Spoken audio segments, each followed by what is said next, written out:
Lord Phantom, master of all evils. Before we get down to my evil agenda for today, I ask that you please subscribe to my channel, like, and comment. So today on Lord Phantom Reads Creepypasta list for today, we're doing Teletubbies Rebirth from the Spin Pasta Wiki. Now, I've read this story twice, and it seems like it's a very good story. So, yeah, we're going to read this story from the beginning to the end and tell you my thoughts throughout the story So, yeah. Prepare for me reading this creepypasta.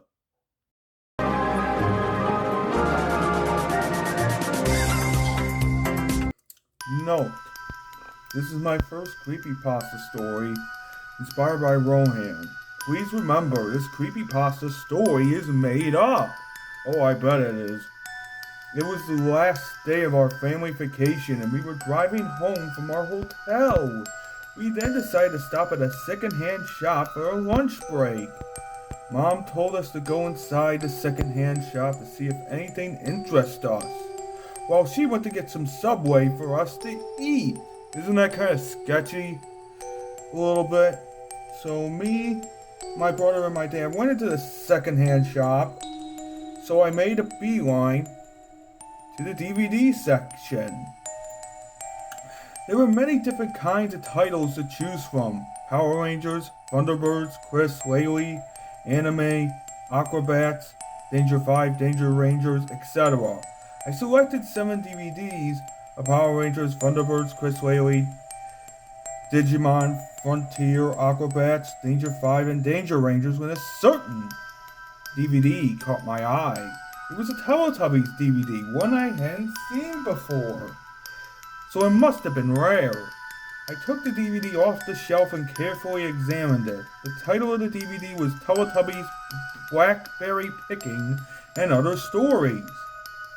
I thought this could be my first rare DVD, so I went to show it to my dad along with the 7 other DVDs I chose. My dad looked at the Teletubbies DVD with a weird look on his face. Aren't you a little old to be watching that? He asked.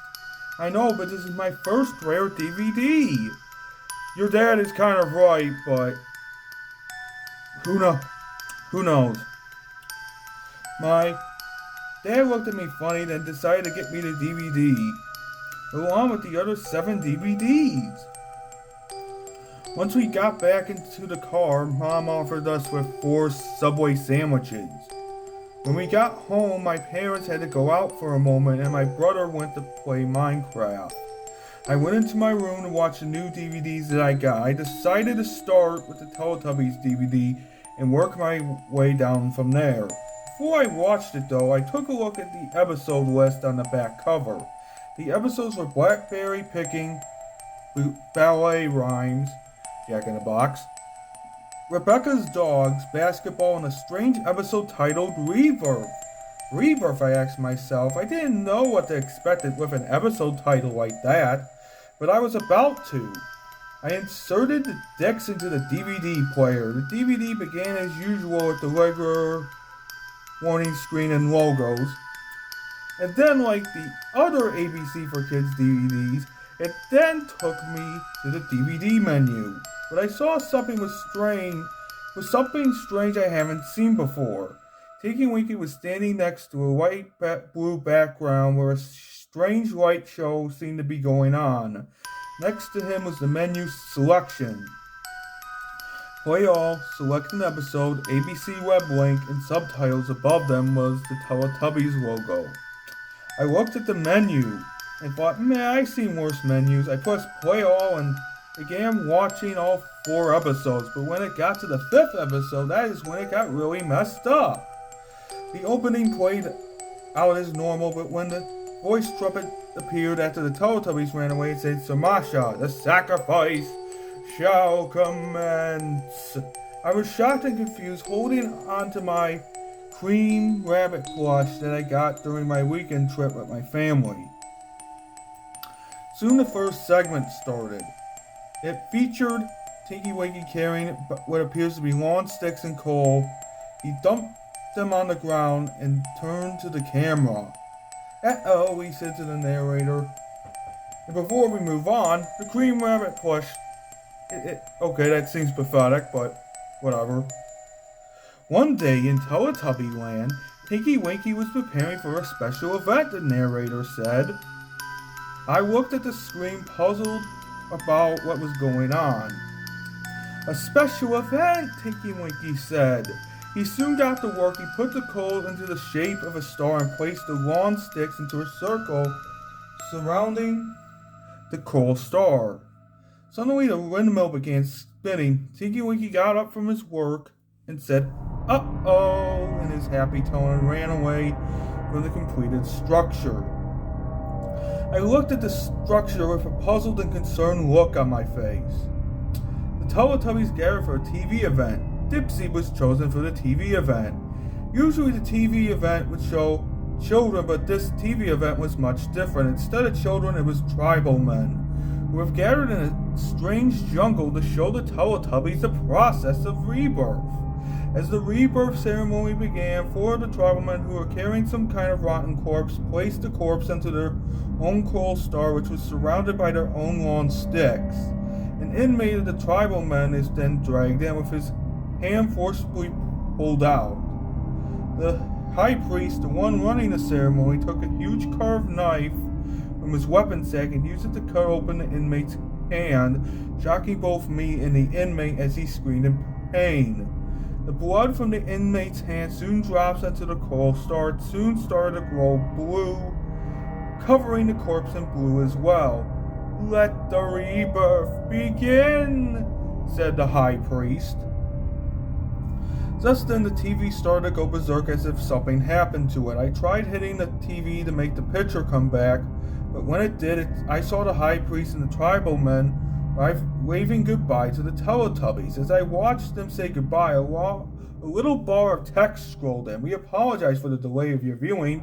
We seem to be facing some technical difficulties. Please call as we work out this issue." It's confusing me more shocked. It's not really that confusing or shocking if there's text like that on the screen, because that may have been a VHS recording or something like that. The TV event then played for a second time, but I didn't stay long. I made a beeline to my parents' room and I took out a dictionary out of their bookshelf. I began to look up the word Samasha. After much looking, I found a word that I was looking for. Samasha, a Sanskrit/Pali word which tribes use as the definition for rebirth, which is actually correct. I couldn't believe what I just read. I put the dictionary back in the bookshelf and raced back to my room. When I got there, I saw Tinky Winky standing next to the structure he was building in the first half. One day in Teletubby Land, Tinky Winky was waiting for Lala and Dipsy. They were bringing Poe for the special event, the narrator said. After he said that sentence, Lala and Dipsy came along dragging Poe with them, and she was trying to break out of their grip. When the three of them reached Tinky Winky, he got out a carved knife, which was the same one from the TV event, and sliced open Poe's hand, which was forced out by Lala. Poe screamed in pain, but not in the typical cartoony style. She was screaming realistically, the same way the inmate did in the TV event. Dude, this is live action. As I looked at the structure that Tinky Winky made, I saw a rotten corpse, but one I hadn't seen before. This corpse wasn't a human, it was a Teletubby. The corpse was similar to the new born from the Slender-inspired horror game, Teletubbies. What the hell is going on? I asked myself, totally freaked out. So soon, Poe's blood started to drip from her hand onto the coal star. It started to glow blue, covering the corpse in blue as well. "Rebirth can begin," Tinky Winky shouted as the blue coal star started to shine even brighter. I covered my eyes in shock as I could only hear noises that were coming from the screen of screaming, light flashes, and someone saying Samasha in a repetitive tone. That means that it's probably more graphic than it already is. After the noise was over, I uncovered my eyes and I saw the TV, the Puppy Bye Bye scene playing as usual. I sighed in relief, thinking that the nightmare was over, but instead of the usual ending theme, tribal drum music started to play throughout the entire scene. I saw the reborn corpse of the Teletubbies replacing Po, as I assumed that she might be dead. Once it showed the Ragdoll and BBC logos as the credits play, the colors were inverted to blue, gray, and black. The Ragdoll logo also had light blue eyes instead of black. The ABC DVD logo then appeared, but its colors were inverted too, but behind it, I saw what appeared to be two blue eyes, glowing eyes, staring back at me. The ABC for Kids logo then appeared. It had inverted colors as well, but instead of the bee flying as always, it was a strange looking blue thing glowing with deep fusion, whatever that meant. It took me back to the DVD menu. At the same time, my parents came home. I ran to them and told them about the Rebirth episode on a DVD.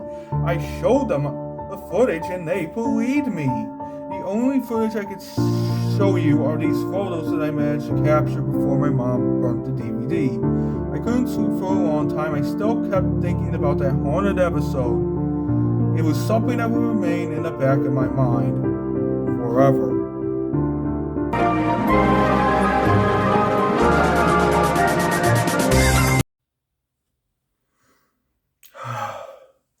So what did I think about this Teletubbies creepypasta? I think it was pretty good, but it has a few problems. The mom is a little dumbass, the narrator's mother. The logos are scary but cliched, and that's about it. And the cream rabbit plush I had a problem with too, because that reminded me of that Dora creepypasta. Okay, it reminded me of that Dora creepypasta for some reason, where the narrator crushes his Brian Griffin plush for no reason. Or hers, actually. The narrator has an actual reason to be fucking scared. Yeah. The narrator has an actual logical reason to be scared because there seems to be some kind of sacrifice going on. And we don't even know what happens when the narrator covers his eyes, which means that the rebirth is implied to be more graphic. As well as Poe may have died in the end. So Masha has been researched properly, so I'll give that a plus. Even though the secondhand shop with Subway seemed to be sketchy, they may have been in the middle of nowhere for all we know. So yeah, that's...